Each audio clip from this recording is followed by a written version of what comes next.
So here's how it's going. You've visualized, you've scripted, you've done your sats, you've affirmed, you've gone through every single technique that you can possibly get your hands on, everything you know, everything you don't know, everything that you spent hours and hours gaining knowledge on from the likes of Reddit, from Facebook, from YouTube videos, from other creators, from coaching sessions. You're manifesting that shiny new BMW on your driveway. You've got a beat up old Ford at the moment, but it's still serving its purpose. You wake up the next morning, go downstairs, have a good breakfast, you're feeling great. The sun's shining, you got your favorite shirt on, you've got your favorite tie on, if you wear ties. Even down to your favorite pair of shoes. Today is going to be a brilliant day. You get outside, go to start your car, doesn't want to know. You look up at your neighbour's house on their driveway, and they've also all of a sudden got a shiny new BMW, the very same one that you've been visualising for the past who knows how long. Oh, why have they got the car that I want? Why have they got the money that I want? Why have they got the home that I want? I've done all the work I needed to do. I'm working on me, I'm living, and I've done every single technique under the sun. I've even kissed the local oak tree. Stop right there. It's time to detach.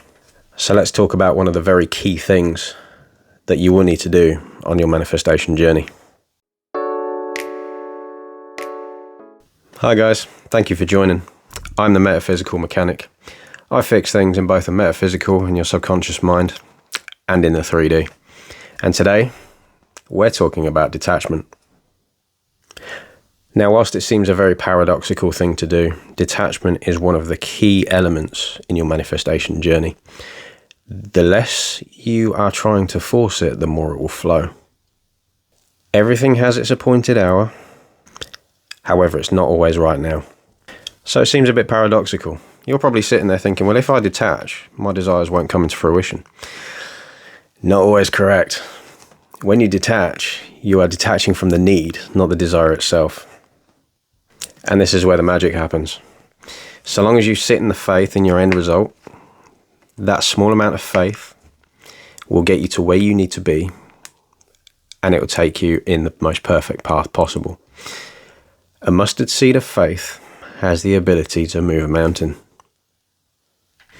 So whatever your 3D reality is showing you, always a good idea to remain indifferent.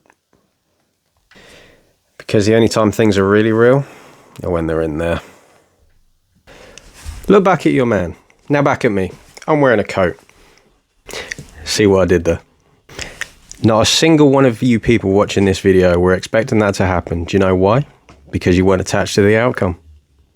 And that is a prime example of what could happen when you detach.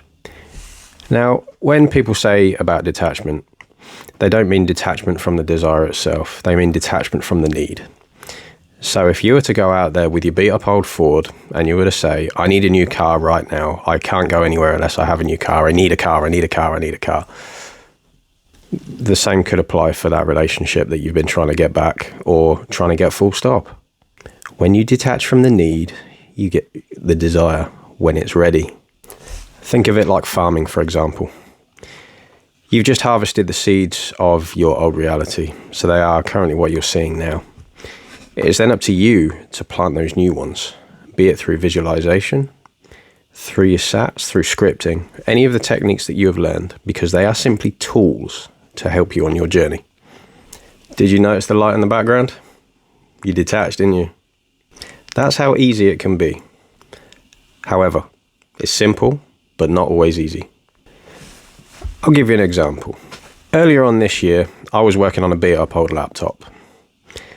At one point, I noticed that the battery on it was failing. This is also partially a success story. I noticed on it the battery was failing.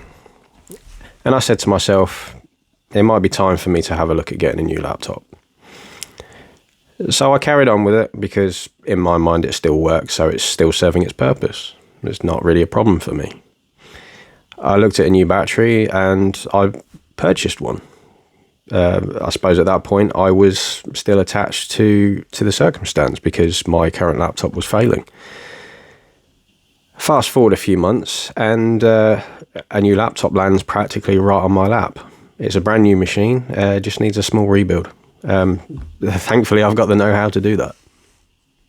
Now I'm saying fast forward a few months because during that time, I had completely let it go, completely forgotten about it. Sometimes when you forget about things, you go, oh, actually, yeah, I wanted that. That was what I asked for. The key there was detachment of your circumstances. To paraphrase Neville, you need to deny all the evidence of the senses and dwell in the state of the wish fulfilled. Otherwise, you are keeping yourself in a conceptual prison by what you see, what you hear, what you smell. So let it go. Just let it go. If your car decides to break down halfway up the road, okay, I can walk. If the cash flow is not as great one month as it was the previous month, then you're really looking forward to getting the money together to buy that next gadget you want. Let it go. Money will come. Imagine it like holding a bar of soap. Your hands are wet. You pick up the soap bar and you grip it really tight so it doesn't slip out your hand. What's the first thing it does? It slips out your hand. Now, here's how the detachment works. You put the soap down, you wait for your hands to dry, you wait for the soap bar to dry, and then you pick it up again. Easy to grip now, isn't it? The absolute best thing you can do is to not worry about the circumstances that you find yourself in. Be as indifferent as you possibly can. It may take some time, but you'll get there. You'll see a situation come up and you'll just go, okay, so that's happened. Let's carry on. Keep on doing the things that make you feel good about yourself and about the world around you. And don't forget to give gratitude. Gratitude is your superpower. So worry less about what you don't have and be more thankful of what you do. After all, an attitude of gratitude will maximize your magnitude. And that's all for today's video. If you liked it, please hit that like button. Share with the people that you think will benefit from it. Please do subscribe. Catch me live on a Friday night. And hit that bell icon so you know whenever I'm posting up or whenever I'm posting a new video. Again, if you've just joined, thank you very much for being here. And I hope to see you soon.